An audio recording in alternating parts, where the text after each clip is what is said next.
at marriage phobia. How can I know the right person to get married to? How do you be trusting marriage? Can I marry someone that I do not have feelings for? Is it okay? Does physical looks count in terms of choosing a life partner? How do I go about planning my marriage? Even when how can I tell that I am ready for marriage? What are communication's advantage over disadvantage? Yeah. So many questions that has been asked with regards to marriage, relationship, and all that.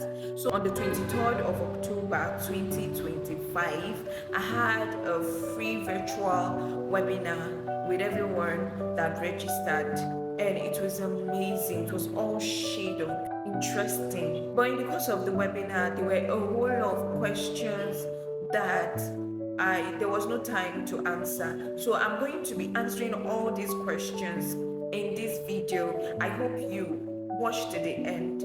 Okay, watch to the end so that you could get to hear the answers to those your questions.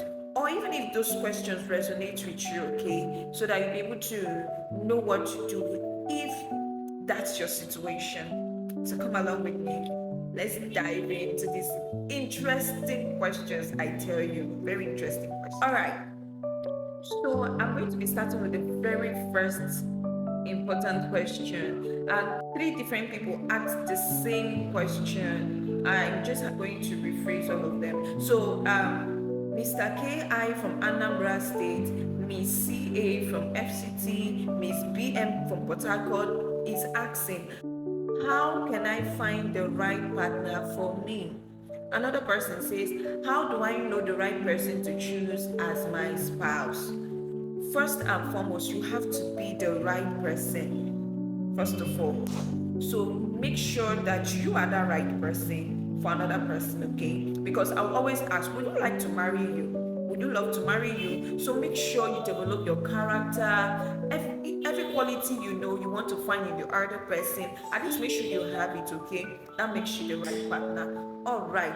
When you've done all that, you need to go on a self-discovery journey. Find out your strengths, your weaknesses, your values, everything that means so much to you. Discover it. Because you need to discover yourself to be able to know who would fit into your life, who you can accept as a spouse. Another thing you need to do is to discover purpose for your life. As Christians, we believe we are not just created and thrown into the world. God created us for a purpose. And for you to be able to know who will walk through life with you, you need to discover purpose. So you cannot find your purpose outside God, because in Him we live, we move, we breathe, we have our being. He said before you formed you in your mother's womb, He knew you. He knew who He wanted you to be. So you have to go back to God. Okay, go back to God. Ask Him why He created you. Go on a self-discovery journey. Discover purpose. This will help you to know who is the right partner. Then write down the things you want. Now that you are self-aware, you discover purpose, write out all the things you want in a person that will fit into the journey. Then divide it into two. Like I said in the webinar, the first part should be the core qualities, the ones that you cannot compromise. The second one could be the one you can do without, or help the person to develop them, okay?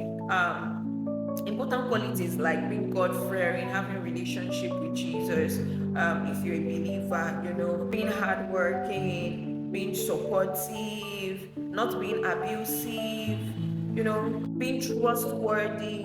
Very, very, very, very sensitive qualities that you cannot do without. Make sure you outline them, and make sure you list them as your core qualities, okay? So now, look out for the next thing you need to do is to look out for someone. If you're a man, look out for someone that fits into this class. And most times this person is already around you. Yeah, maybe you're already talking to the person online, or physically the person is close to you somehow. So the next thing you need to do is to pray about this thing. Table those qualities you want to God. Ask God to direct your steps. I'm not here to talk about how to know God's will for you, but God's will is paramount, okay? In trying to know, or in discovering of the right partner for you, you cannot do without God. I cannot overemphasize this, okay? So go back to God and tell Him to reveal the right person for you.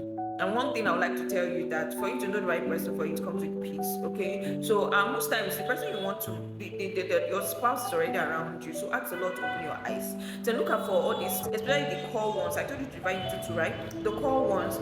Make sure you check out for those qualities in those people that are around you that you're already having feelings for. If you are a man, now it's more sensitive for women because we don't go about looking for. The Bible says, "He that finds a wife." So men do the search, okay? We do the positioning. So you position yourself to be found. And I said it in the webinar that you position yourself by discovering purpose and being active in your purpose. Don't just sit down. Look for something that will make you give value to people, to give value to lives, to touch lives positively. As you're doing all these things, you are going to be found. And obviously, pray concerning it. Ask the Lord to direct your spouse to you. So do all these things and dress well. I cannot overemphasize that, right? Men are drawn to what they see. So look good, dress well. Spend time to build your character, both males and females, please. Spend time to build your character. So I believe by doing all these things, you'll be able to find and know the right partner for you. So when you are drawn to a particular person, you're attracted to a particular person, your heart is open to a particular person, you find out those core characters, you listed out. If you could find them in the person, forget about those other second one. Maybe you can find it there. Like for me, my second option is looks, okay? Looks, complexion, state. Those things are secondary. They are important, but they are secondary to me. So I don't know what is secondary to you, but those secondary things, they are not so important. Okay, so if you could find the first 50% of your qualities you want in that person, then you are good to go. And then you've gotten divine direction. You have peace concerning the person. When you think of marrying the person, you have peace, then you are good to go. You are good to go. So you can initiate conversation, start a relationship, get serious. There's no need to waste time. Yeah, once you spend 3 months in a relationship, I believe you should be able to know your spouse. Yeah, you should be able to know by the help of God that this person is for you. Okay, start your marriage plans, please. All right. So that's that for that question.